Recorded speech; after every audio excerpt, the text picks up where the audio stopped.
আসসালামু আলাইকুম সবাইকে। তুমি যদি জাহাঙ্গীরনগর বিশ্ববিদ্যালয়ে এই বছর অর্থাৎ 2025 সালে অ্যাডমিশন টেস্ট দিতে চাও, আজকের ভিডিওটা তোমার জন্য খুব হেল্পফুল ভিডিও হবে। তো আজকের এই ভিডিওটাতে আমরা আলোচনা করার চেষ্টা করব বি এবং সি ইউনিটে কিভাবে তুমি কম্বাইন প্রিপারেশন নিতে পারো। তোমরা সবাই জানো জাহাঙ্গীরনগর বিশ্ববিদ্যালয়ে নর্মালি তোমরা আর্টসের স্টুডেন্টরা বেশিরভাগ সময় বি এবং সি এই দুইটা ইউনিটকে টার্গেট করে পরীক্ষা দাও। আর মোটামুটি ভালো সাবজেক্টগুলো শুধুমাত্র আইবিএ ইউনিট বাদ দিয়ে এই যে বি এবং সি ইউনিটের সব সাবজেক্টগুলোই তোমাদের আছে। তাইলে এই বি এবং সি ইউনিটে কিভাবে প্রিপারেশন নিলে সব থেকে বেস্ট প্রিপারেশন নেওয়া যায়, আজকে আমরা এই বিষয়টা দেখার ট্রাই করব। তো আজকে আমরা তিনটা বিষয়কে টার্গেট করে কথা বলবো। একটা হচ্ছে তোমরা কি কি পড়বা এবং পড়াগুলো তোমাদের কিভাবে প্ল্যান করা উচিত, এবং এই যে আগামী তোমাদের যে সময়টা আছে 6 মাসের মতো যে সময়টা তোমাদের হাতে আছে, এই 6 মাস কোন রুটিন অনুসারে তুমি পড়াশোনা করবা। তো দেখো, প্রথমে যদি আমি তোমার কি কি বই পড়বা এবং বইগুলোকে কিভাবে পড়বা এই জিনিসটা ফোকাস করে কথা বলি, তাইলে আমাদের প্রথমে যেতে হবে যে তোমার দুইটা ইউনিট আছে, একটা হচ্ছে বি ইউনিট আর একটা সি ইউনিট। তোমাকে এখন বুঝতে হবে যে বি ইউনিটে কোন কোন জায়গা থেকে প্রশ্ন হয় এবং সি ইউনিটে কোন কোন জায়গা থেকে প্রশ্ন হয়, বা কোন কোন সাবজেক্ট পড়লে তোমার কোন কোন ইউনিটের প্রিপারেশন ক্লিয়ার হয়ে যাবে। তো প্রথমে দেখো, যদি তুমি বি ইউনিটে প্রিপারেশন নিতে চাও, এই জায়গাতে নর্মালি সব থেকে বেশি কম্পিটিশনটা হয় বা সব থেকে কঠিনভাবে প্রশ্নগুলো জাহাঙ্গীরনগরে করা হয়, সেটা হচ্ছে বি ইউনিটের জন্য। তো বি ইউনিটে কী কী প্রশ্ন করা হয় কোন কোন জায়গা থেকে?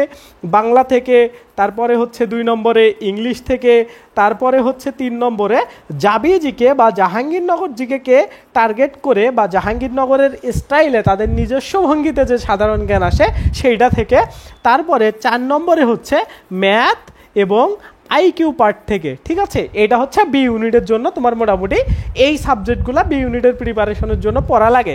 আবার সি ইউনিটে যদি তুমি আসো, সেম এই জায়গাতে বাংলা, তারপরে হচ্ছে ইংরেজি, তারপরে হচ্ছে জিকে, এবং সেই জিকেটা কি জাবি জিকে অর্থাৎ জাহাঙ্গীরনগরের জন্য যে জিকেটা আছে, এই তিনটা জায়গা থেকে মোটামুটি তোমাদের প্রশ্নগুলো হয়ে থাকে।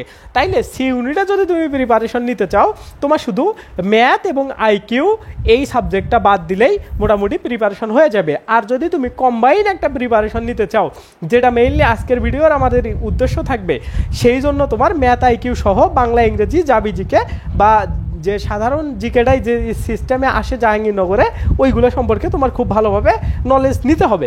এখন দেখো একটা জিনিস, প্রথমে তোমরা আসলে কি কি বই পড়বা বা কোন টাইপের বইগুলো জাহাঙ্গীরনগরে ভালো করার জন্য পড়া উচিত, এই বিষয়টা যদি একটু ধারণা চাও, আমি তোমাদেরকে স্পেসিফিক বইয়ের নাম বলবো না, বাট তোমাদেরকে আমি বোঝানোর চেষ্টা করবো যে তোমরা যে ফার্স্ট টাইমার বা সেকেন্ড টাইমার আগে যেগুলো বই পড়ছিলা, ওই বইগুলোকে কীভাবে ভালোভাবে ইউটিলাইজ করতে পারো। নর্মালি দেখো, তোমরা যদি বাংলা অংশে সেটা সি ইউনিট কিংবা বি ইউনিট এই জায়গাতে যদি তুমি ভালো করতে চাও, তাইলে দেখো তোমার কি কি পড়া লাগবে বা কোন কোন জায়গাগুলো থেকে পড়া লাগবে। সর্বপ্রথম দেখো যে জাহাঙ্গীরনগরের বাংলা প্রশ্নটা কঠিন করা হয় ব্যাকরণ এবং তোমাদের সাহিত্য অংশ থেকে। সাহিত্য বলতে বাংলার একটা সাহিত্য অংশ আছে, সেইটা বাংলা ফার্স্ট পার্ট না কিন্তু এইচএসসি, এই দুইটা জায়গা থেকে মেইনলি তোমাদের কঠিন পার্টটা করা হয় বাংলার। ঠিক আছে, তার মানে তোমার বাংলা ব্যাকরণ এবং সাহিত্যের যে বই তোমার কাছে আছে, নর্মালি বাংলা ব্যাকরণের জন্য 9ম-10ম শ্রেণীর যে বইটা, এই বইটা সব থেকে একটা পারফেক্ট বই। আর সাহিত্য অংশের জন্য প্রিভিয়াস ইয়ারে আসা যে প্রশ্নগুলো আছে বা বিগত সালে আসা যে প্রশ্নগুলো আছে, সেটা হইতে পারে বিভিন্ন যুগ বিভাগের, বিভিন্ন সাহিত্যের, কারকি লেখা, তারপরে কারকি উপনাম, বাংলা রিলেটেড যে সাহিত্যের বিষয়গুলো আছে, সেইগুলো তোমরা যে কোনো প্রিভিয়াস ইয়ারে আসা প্রশ্নগুলো খুব ভালোভাবে মুখস্থ করবা। এটা যে কোনো বই তোমার কাছে হইতে পারে, তোমার কাছে যে বই থাক না কেন। আর এই সাহিত্য অংশটা নর্মালি তোমরা যে বইগুলা কেনো বা সহায়ক বই হিসেবে বাংলার জন্য যেগুলো ইউজ করো, জয়কলি হইতে পারে, অভিযাত্রী হইতে পারে, আরও বিভিন্ন প্রকাশনীর বই আছে, যে বই কেনো না কেন সেই জায়গা থেকে সাহিত্য অংশটা পড়বা। একটা জিনিস মাথায় রাখো যে জাহাঙ্গীরনগরে ডিফারেন্সটাই তৈরি করে বাংলায় এই ব্যাকরণ এবং সাহিত্য অংশ, অর্থাৎ এই জায়গাতে যারা ভালো হও তারাই জাহাঙ্গীরনগরে ভালো করতে পারো। আর কঠিন প্রশ্নগুলো এই জায়গা থেকে করা হয়। নর্মালি তোমাদের বাংলায় যেমন আরও বাংলা ফার্স্ট পার্ট এইচএসসি এর যে তোমাদের বাংলা প্রথম পত্র বই আছে, সেইটা থেকে যে প্রশ্নগুলো করা হয়, এগুলো খুব নর্মাল প্রশ্ন হয়। অন্যান্য বিশ্ববিদ্যালয়ে যেমন প্রশ্ন হয়, সেম প্রশ্ন এই জায়গাতেও হয়। তার মানে এই জায়গার প্রশ্নগুলোর ওভারঅল সবাই 100% মানে যারা সেম লেভেলের অ্যান্সার করে, মানে মোটামুটি সবাই এভারেজ একই টাইপের অ্যান্সার করতে পারে। সবাই ধরো 5টা প্রশ্ন বা 6টা প্রশ্ন আসলো বা 8টা প্রশ্ন আসলো, সবাই 8টার মধ্যে মধ্যে 6টা বা 7টা প্রশ্ন কারেক্ট করতেছে, তো এই এভারেজটা থাকে। বাট এই জায়গাতে যে প্রশ্নগুলো করা হয় বাংলা ব্যাকরণ এবং সাহিত্য অংশ থেকে অত ভালো করতে পারে না। আবার দেখো বাংলা ব্যাকরণের সাথে কালেক্ট করে বাংলার যে বিরোচন অংশ আছে, বিরোচন অংশ থেকেও কিন্তু এই জায়গাতে প্রশ্ন করা হয়। তার মানে কি, দেখো বাংলার জন্য, বাংলার অংশটা ভালো করার জন্য তোমার সব থেকে বেশি এই ব্যাকরণ অংশে জোর দিতে হবে, সাহিত্য অংশে জোর দিতে হবে, বিরোচন অংশে জোর দিতে হবে। আর ফার্স্ট পার্ট তো এইচএসসির, এটা তোমাদের সবার বেসিক ভালো থাকে। তো এই জায়গাগুলো থেকে যখন তুমি পড়তে পারবা, তোমার কাছে যে বইগুলাই আছে, তুমি ফার্স্ট টাইমার হলে নর্মালি যে বইগুলো কিনবা, আমি বুক লিস্ট নিয়ে ভিডিও বানাইছি, ওইটা দেখো। আবার যদি সেকেন্ড টাইমার হও তাইলে তো অলরেডি বই কিনছই, যে বইগুলাই কেনা আছে ওই বইগুলোকে সুন্দরভাবে এই টপিকগুলো পড়ো, তাইলে তোমার সি ইউনিট এবং বি ইউনিটের বাংলা অংশটা কাভার হবে। বি এবং সি এর আলাদা আলাদা করে বাংলা পড়ার কোনো প্রয়োজন নেই, ঠিক আছে। এখন যদি আমরা ইংরেজি অংশে আসি, যে তোমার বি এবং সি ইউনিটে ইংরেজি কোন কোন জায়গাগুলো থেকে আসে। নর্মালি দেখো জাহাঙ্গীরনগরের ইংরেজিটা ভোকাবুলারি বেসড করা হয়, মানে যার যত ভোকাবুলারি স্ট্রং তত সে ভালো করতে পারে। এটা হচ্ছে ইংরেজির ক্ষেত্রে জাহাঙ্গীরনগর, নট জাহাঙ্গীরনগর, বাংলাদেশের যে কোনো জায়গায় তুমি পরীক্ষা দাও সব জায়গাতেই কিন্তু এই বিষয়টাই মানে দেখা হয় যে তোমার ভোকাবুলারি কতটা স্ট্রং, ঠিক আছে। আর এইচএসসি এর বেসিক গ্রামার থেকে কিছু প্রশ্ন করা হয়, ওইগুলো নর্মালি তোমরা পাবা। আর পাশাপাশি এইচএসসি এর টপিক বাদ দিয়েও কিছু প্রশ্ন করা হবে, যেগুলো জাহাঙ্গীরনগরে লিটারেচার পার্ট থেকে তোমরা পাবা, ঠিক আছে। অর্থাৎ বাংলার যেমন তোমরা বাংলা সাহিত্য অংশ পড়তেছো, ইংরেজি পড়ার সময় ইংরেজি গ্রামার তো তোমরা পড়লাই, ঠিক আছে, গ্রামার তো পড়লাই। তারপরে তোমাদের হচ্ছে আরও বিরোচন বা মুখস্থ অংশ যেমন বাংলাতে আছে, এইখানে মেমোরাইজিং অংশ আছে, মেমোরাইজিং অংশ পড়লা, মেমোরাইজ পার্ট তোমরা সুন্দরভাবে পড়লা। তার পাশাপাশি সব থেকে বেশি যেটা জোর দিতে হবে সেটা হচ্ছে লিটারেচার পার্ট বা ইংরেজি সাহিত্য অংশ। ইংরেজি সাহিত্য অংশ থেকে এত বেশি প্রশ্ন জাহাঙ্গীরনগরে করা হয়, যেটা অন্য জায়গায় কখনোই করা হয় না, বুঝতে পারছো? তার মানে এই জিনিস মাথায় রাখো যে বাংলার জন্য বাংলা সাহিত্য অংশ যেমন ইম্পর্টেন্ট, ইংরেজির জন্য ইংরেজি সাহিত্য তেমন ইম্পর্টেন্ট জাহাঙ্গীরনগরের জন্য। সেটা বিসি যে ইউনিটেই তুমি পরীক্ষা দাও, প্রিভিয়াস ইয়ারের প্রশ্ন অ্যানালাইসিসগুলো দেখো, তাইলে তোমরা এই জিনিসটা খুব ভালো করে বুঝতে পারবা। এবং তোমার চান্স পাওয়া জাহাঙ্গীরনগরে একটা জিনিস মাথায় রাখো, ঢাবিতে যেমন চান্সের জন্য 2000 সিট আছে, 2000+ সিট আছে, জাহাঙ্গীরনগরে সেই তুলনায় কতগুলো সিট আছে, একটা করে ইউনিটে ছেলে মেয়ে মিলায়া 210টার মতো করে সিট আছে। তার মানে দেখো তোমার পজিশন যদি 300 বা 350 বেশি হয়ে যায়, তাইলে তোমার চান্স পাওয়া টাফ হবে। বা ধর সর্বোচ্চ গেলে 400 পর্যন্ত যাবে। তার মানে 400 জনের মধ্যে পজিশন আসতে গেলে কিন্তু হিউজ কম্পিটিশন হবে, পরীক্ষাও দিবে অনেক পরিমাণে স্টুডেন্ট, ঠিক আছে। তো এই জন্য এই বিষয়গুলো মাথায় রাখবা। এবং যে জায়গাগুলো থেকে ভালো করা মানে টাফ, সবাই খুব খারাপ করে, ওই জায়গাগুলোতে যখন তুমি ভালো করতে পারবা, তখন তোমার আসলে এই জাহাঙ্গীরনগরে চান্স পাওয়া সহজ হয়ে যাবে, ঠিক আছে। তো এই জিনিসটা মাথায় রাখো যে জাহাঙ্গীরনগরের প্রিপারেশন যদি তুমি নিতে চাও, তোমার এই যে মানুষের উইক পয়েন্টগুলোতে খুব ভালো হইতে হবে। নর্মালি যারা সেকেন্ড টাইমার আছো, সেকেন্ড টাইমারদের 80%, যদিও এই পার্সেন্টেজটা এই বছর কমে আসবে, ঠিক আছে, কারণ ফার্স্ট টাইমার সেকেন্ড টাইমার এই বছর একই সময় পাচ্ছ, যার কারণে এই বছর এত কম বেশি হবে না। আগে যেমন 20% ফার্স্ট টাইমার শুধু জাহাঙ্গীরনগরে চান্স পাইতো, 80%ই সেকেন্ড টাইমার থাকতো, বিষয়টা এরকম থাকবে না। এখন হইতে পারে এমন যে 50% ফার্স্ট টাইমার ঢুকে গেছে, 50% সেকেন্ড টাইমার ঢুকে গেছে, কারণ দুইজনে প্রায় এই যে এখন থেকে, এই মাস থেকে বা সেপ্টেম্বর থেকেই প্রিপারেশন শুরু করবা। সেকেন্ড টাইমাররা যারা আগে প্রিপারেশন নিয়েছিল, ওই প্রিপারেশন অত বেশি ইফেক্টিভ হয়নি যেগুলো প্রতি বছর হইতো, ঠিক আছে। তো এই জন্য এই জিনিসটা মাথায় রাখো যে ফার্স্ট টাইমার সেকেন্ড টাইমার যেই তুমি জাহাঙ্গীরনগরে এই বছরের জন্য প্রিপারেশন নাও, এই জায়গাগুলো মাথায় রেখে পড়বা, ঠিক আছে।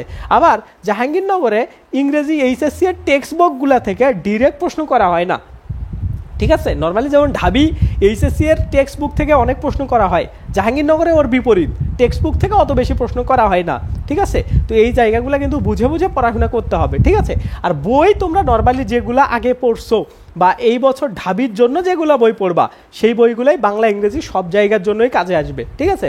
আমি স্পেসিফিক বইয়ের নাম মেনশন করলাম না, এটা তোমার ব্যক্তিগত ব্যাপার, তুমি যেটা বই ভালো লাগবে বা ভিডিও আমার দেওয়া আছে কোন কোন বই তোমরা পড়তে পারো, ওই সাজেস্টেড বুকগুলো তোমরা নিয়ে এই সুন্দর করে ওই জায়গাগুলো পড়ে ফেলবা, ঠিক আছে। এটা হচ্ছে এখানকার বিষয়। এখন আসো জাহাঙ্গীরনগরে সব থেকে যেটা ইন্টারেস্টিং পার্ট, সেটা হচ্ছে জিকে অংশ, ঠিক আছে। যেটা বি এবং সি দুই ইউনিটের জিকে অংশের জন্যই, বিশেষ করে সি ইউনিটে যারা পরীক্ষা দিবা, জিকেতে প্রায় 50% মার্ক থাকে, বুঝতে পারছো। মানে তুমি চান্স পাবা কি না এটা পুরোটাই ডিপেন্ড করবে সি ইউনিটে এই যে জিকের উপরে, জিকের কতটা তুমি ভালো করতেছো। এবং এই জিকেগুলা নর্মালি তুমি ঢাকা বিশ্ববিদ্যালয়ের জন্য যেভাবে পড়ো, যে জিকে পড়ো, ওই যুগে পড়ে এখানে অত ভালো করতে পারবে না। জাহাঙ্গীরনগরের সাবজেক্ট ওয়াইজ জিকে আসে। কি জিকে আমি তোমাকে বলি, ধরো ওদের প্রত্নতত্ত্ব নিয়ে ধরো ওদেরকে মানে প্রশ্ন করা হইলো, যে প্রত্নতত্ত্ব থেকে তোমার প্রশ্ন করা হইলো। তার মানে যে ডিপার্টমেন্টগুলা এক্সিস্ট আছে, এখনও পড়ানো হয় যে ডিপার্টমেন্টগুলো অনার্সে, বা তুমি চান্স পাওয়ার পরে যে ডিপার্টমেন্টে চান্স পাবা ওই জায়গা থেকে ওদের জিকেগুলো করা হয়, যার কারণে একটি ইউনিক টাইপের জিকে করার জন্য জাহাঙ্গীরনগর বিখ্যাত। ঠিক আছে, তো এই জাহাঙ্গীরনগরের জিকের চক্করে এসে আবার জেনারেল জিকে পড়া বাদ দিও না। যখন তুমি জেনারেল জিকে পড়বা, জেনারেল জিকে পড়ার পরে যেমন আমরা যারা কোরআন শরীফ পড়া শিখি, তাদের কোন সিস্টেমে কোরআন শরীফ বইটা দেওয়া হয়, যে তুমি আগে কায়দা বই পড়বা, আরও অন্যান্য বই পড়বা, সূরার জন্য আরও বই আছে সেইটা পড়বা, পড়ার পরে তারপরে তোমাকে কিন্তু নিয়ে যাবে কোরআন শরীফ তোমাকে পড়তে দিবে। বিষয়টা এরকম, যদি তুমি হুট করে যাবি জিকে পড়তে যাও, তাইলে জিকে অত ভালো করতে পারবে না। আগে জেনারেল জিকে বই বা নর্মালি সাধারণ জ্ঞানের জন্য যে বইগুলো আছে বাজারে প্রচলিত, সেই বইগুলো তুমি যখন পড়বা, পড়ার পরে জাহাঙ্গীরনগর জিকেতে যখন শিফট করবা, তখন তুমি অনেক ভালো করতে পারবা। ঠিক আছে, তো এই জন্য জাহাঙ্গীরনগরের প্রিপারেশন নিলে শুধু জাবি জিকে পড়লেই হবে না, পাশাপাশি তোমার জেনারেল জিকে পড়া লাগবে। তার মানে তুমি যখন ঢাবি কিংবা রাবি কিংবা চবি বা বিউপির জন্য প্রিপারেশন নিবা, এর জন্য যে জিকে বইটা পড়বা, এই জিকে বইয়ের সাথে তোমার জাহাঙ্গীরনগরের জিকে বইটাও পড়লে সব থেকে বেশি কাজে আসবে। ঠিক আছে, তাইলে জিকে নিয়ে কনফিউশন তোমাদের দূর হয়ে গেছে। এখন আসো সব থেকে রয়্যাল জিনিস, যেটা আসলে চান্স পাইতে অনেক বেশি ইফেক্ট তৈরি করে। আর নর্মালি দেখো এই জায়গাতে সেকেন্ড টাইমাররা বেশি চান্স পেয়ে যায় জাহাঙ্গীরনগরে, কারণ বেশিরভাগ সেকেন্ড টাইমার যারা আসলে সেকেন্ড টাইম ভর্তি পরীক্ষা দেয় বা যারা সেকেন্ড টাইমে ভর্তি পরীক্ষা দেয়, তাদের বেশিরভাগ সেকেন্ড টাইমার কি করে, যে তারা ম্যাথ আইকিউগুলো একটু করে বা অন্যদের থেকে ম্যাথ আইকিউগুলোতে অনেক বেশি আগায় থাকে। এখন দেখো ম্যাথ আইকিউগুলোতে কীভাবে ভালো করা যায় বা ম্যাথ আইকিউগুলোতে কীভাবে তুমি প্রিপারেশন নিবা। দেখো জাহাঙ্গীরনগরে কিছু টপিক আছে যেইগুলা থেকে স্পেসিফিক প্রতি বছর প্রশ্ন করা হয় বা 2-1 বছর পরপরই প্রশ্ন করা হয়, তোমার ওই টপিকগুলো পড়তে হবে। যেমন তুমি যদি এরকম গড় করো যে ম্যাথ এবং আইকিউ এই দুইটা পার্টের জন্য তুমি যদি আলাদা আলাদা করে টপিক লিস্ট করো, ম্যাথের জন্য সর্বোচ্চ 6 থেকে 7টা টপিক পাবা, 6 থেকে 7টা, আর আইকিউয়ের জন্য এরকম 8 থেকে 9টা টপিক পাবা। ঠিক আছে, 7-8টার বা 7 থেকে 8টা টপিক পাবা। এই টপিকগুলো টোটাল যদি 15টা বা 20টা টপিক তোমার আইডিয়া থাকে, তাইলে এই জায়গা থেকে তুমি প্রায় 50%-এর বেশি 70%-এর মতো মার্ক উঠাইতে পারবা এই ম্যাথ পার্ট থেকে। তো এইগুলো বুঝে কিন্তু তোমার অবশ্যই করতে হবে। আমি পরে তোমাদের এই অ্যানালাইসিসগুলো দেখায় দিব যে কোন জায়গা থেকে কি ম্যাথ আসতেছে, বা আগের আমার অনেক ভিডিও আছে জাহাঙ্গীরনগরের প্লে লিস্টে গেলে এই চ্যানেলে দেখতে পারবা তোমরা যে কোন টপিকগুলো থেকে বেশি প্রশ্ন করা হয় বা আসার সম্ভাবনা আছে। ঠিক আছে, তো এই জায়গাগুলো যদি তুমি দেখতে পারো, তাহলে ম্যাথ আইকিউ আগায় থাকবে এবং জাহাঙ্গীরনগরের বি ইউনিটে মেইনলি ক্র্যাক করতে পারবা। সি ইউনিটে তো তোমাদের ম্যাথ আসে না। ঠিক আছে, তো এই জিনিসটা মাথায় রাখো, তাইলেই মোটামুটি জাহাঙ্গীরনগরের জন্য একটা ভালো তোমার প্রিপারেশন হবে। এখন তোমাদের যদি প্রশ্ন হয় বা এখন যদি তোমরা মনে করো যে ভাইয়া আসলে আমরা যে পড়বো এটার আসলে রুটিনটা কেমন হওয়া উচিত বা কিভাবে রুটিন করলে মোটামুটি ভালো একটা পড়ার ফ্লো থাকবে, তোমরা যারা ফার্স্ট টাইমার আছো তারা আসলে আমার সাজেশন থাকবে যে ঢাবির পরীক্ষা হওয়ার আগ পর্যন্ত এই জাহাঙ্গীরনগর নিয়ে মাথা না ঘামানো। কারণ যখন তুমি জাহাঙ্গীরনগর নিয়ে মাথা ঘামাবা, তখন তোমার প্রবলেম হবে কি, অন্যান্য যে বিশ্ববিদ্যালয়গুলো আছে যেমন রাজশাহী বিশ্ববিদ্যালয়, চট্টগ্রাম বিশ্ববিদ্যালয়, তারপরে আরও ধরো গুচ্ছ, এইগুলার প্রতি তোমার আসলে মনে হবে যে তুমি চান্সই পাবা না, কারণ জাহাঙ্গীরনগরের প্রশ্নগুলো একটু বেশি হার্ড হয়। যারা ফার্স্ট টাইমার আছো তারা এখনই না। ঠিক আছে, তোমার পরীক্ষার পরে তুমি আরও 2 মাসের মতো 1.5 মাসের মতো সময় পাবা, তখন জাহাঙ্গীরনগরের প্রিপারেশন নিও, এক্সট্রা জিনিসগুলো পড়ো, বাংলা ইংরেজি জিকের বাহিরে যেগুলো পড়া লাগে ওইগুলো পড়ো। ঠিক আছে, কিন্তু যারা সেকেন্ড টাইমার আছো তারা অবশ্যই যেখানেই পড়ো না কেন, যেমন আমি যদি আমাদের ব্যাচের কথা বলি, তোমাদের যে ব্যাচটা এই ভিডিওর ডেসক্রিপশনে আছে দেখবা পুরো লিঙ্ক, তোমাদের ব্যাচটাতে আমাদের প্রায় অনেকগুলো ক্লাস হবে, তার মধ্যে 2টা করে লেকচার হয়ে গেছে সব সাবজেক্টের। এইখানে আমরা কিভাবে পড়াই যে বাংলা ইংরেজি জিকে, ঠিক আছে, বাংলা ইংরেজি জিকে এই 3টা সাবজেক্টের সাথে সাথে আমরা জাহাঙ্গীরনগর জিকেকে আলাদা করে পড়াই। ম্যাথ এবং আইকিউয়ের ক্লাসটা সামনে ফ্রাইডে থেকে শুরু হতে যাচ্ছে, মানে আমি তোমাদের ওই ক্লাসটা যেহেতু নিব এখন থেকে আমরা শুরু করতেছি। তার মানে দেখো ওদেরকে যখন আমরা ম্যাথ আইকিউগুলো করাবো, জাহাঙ্গীরনগর জিকেটা পড়াচ্ছি, অটোমেটিক্যালি কিন্তু ওদের জাহাঙ্গীরনগরের প্রিপারেশন তো হচ্ছেই, পাশাপাশি এইদিকে রাজশাহী, চট্টগ্রাম, বিউপি, ঠিক আছে, এইগুলারও কিন্তু তাদের বা গুচ্ছ এইগুলারও প্রিপারেশন তাদের হয়ে যাচ্ছে। ঠিক আছে, তো এই একটা ব্যাচ বা একটা জায়গা থেকে আমরা যেভাবে স্টুডেন্টদেরকে পড়াচ্ছি কম্বাইন করে ওইভাবে তোমার নিজেরও পড়া উচিত, ঠিক আছে? এই জিনিসটা মাথায় রাখো। তো তুমি যদি আমাদের ব্যাচে ভর্তি হইতে চাও, এই ভিডিওর ডেসক্রিপশনে সব কিছু দেওয়া আছে, ভিডিওর ডেসক্রিপশনটা চেক করবা। অথবা যদি তোমরা আমাকে ডিরেক্ট কথা বলতে চাও, এই নাম্বারে নক দিও 01780647899, ঠিক আছে? এইটা আমার হচ্ছে হোয়াটসঅ্যাপ নাম্বার। আমাকে যদি তোমরা হোয়াটসঅ্যাপ করো, আমি তোমাকে পুরো ডিটেলসটা দিয়ে দিব আমাদের সেকেন্ড টাইম ব্যাচের, ঠিক আছে? যে সেকেন্ড টাইম ব্যাচে আমরা আসলে তোমাদেরকে ইনক্লুড করাই দিব, তখন তোমরা এই সার্ভিসগুলো সবগুলো পাবা, ঠিক আছে? আর তোমরা যদি ফার্স্ট টাইম ব্যাচেও ভর্তি হইতে চাও, আমাদের ঢাবির ব্যাচ আছে, ওইটাতেও তোমরা ভর্তি হইতে পারবা। এই ভিডিওর ডেসক্রিপশনে যাবা। এখন দেখো, আরও একটা জিনিস জাহাঙ্গীরনগরে চান্স পাওয়ার জন্য খুব বেশি গুরুত্বপূর্ণ, সেটা হলো তোমাকে জাস্ট পড়াবে, বিভিন্ন কোচিং সেন্টার পড়াবে, বাট ওই যে যে জিনিসগুলো পড়াইলো ওইগুলোর উপর রেগুলার পরীক্ষা দিতে পারতেছো কি না, এই জিনিসটা তোমার আসলে এনশিওর করা উচিত।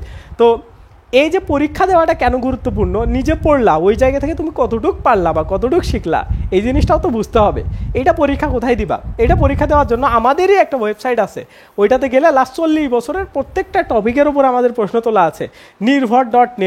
নির্ভর.net এইটা আমাদের হচ্ছে ওয়েবসাইট, ঠিক আছে? তুমি গুগলে গিয়ে লিখলেই নির্ভর, VOR, ঠিক আছে? নির্ভর, আমি আবার লিখে দিচ্ছি NIRVOR, নির্ভর.net।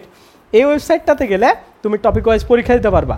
এখন পরীক্ষা দিতে গেলে অবশ্যই ওইখানে সাবস্ক্রিপশন কেনা লাগবে, কারণ হিউজ পরিমাণে ওইটা পরীক্ষা দেওয়ার একটা ওয়েবসাইট, যেটা আমরা অলরেডি লঞ্চ করে দিছি। তো ওইখান থেকে তো আমরা আসলে ওইটাকে অর্গানাইজ করছি বা ওইটাতে আমাদের অনেক কস্ট পড়ছে, এই জন্য আসলে আমরা ওইটাতে সাবস্ক্রিপশন করছি। যেমন 50 টাকায় 1 মাস পরীক্ষা দিতে পারবা বা 100 টাকায় 1 মাস পরীক্ষা দিতে পারবা, এরকম সিস্টেমে। আর তুমি যদি আমাদের ব্যাচে ভর্তি হও, তাইলে তো এইগুলো ফ্রি অ্যাক্সেস সব কিছু পাবাই, এবং ফিউচারে যত ব্যাচ আসবে সবগুলোতে ফ্রি অ্যাক্সেস পাবা, ঠিক আছে? তো এটাই হচ্ছে মোটামুটি কথাবার্তা, যে জাহাঙ্গীরনগরের প্রিপারেশন নেওয়ার ক্ষেত্রে এই জিনিসগুলো মাথায় রাখবা, যে পড়বা এবং পাশাপাশি প্রতিদিন যা যা পড়তেছো তার উপরে পরীক্ষা দেওয়ার ব্যবস্থা আছে কিনা। এমন যে কোনো জায়গায় ভর্তি হও তুমি, নো প্রবলেম, বাট এইরকম সিস্টেম কোথায় আছে, সিস্টেমেটিক ওয়েতে কোথায় তোমাদের আসলে পড়ানো হচ্ছে, এই বিষয়গুলো তোমরা দেখে শুনে ভর্তি হওয়া, ঠিক আছে? তো আজকের ভিডিওটা এই পর্যন্তই। সবাই সুস্থ থাকবা, ভালো থাকবা, আল্লাহ হাফেজ, বাই বাই।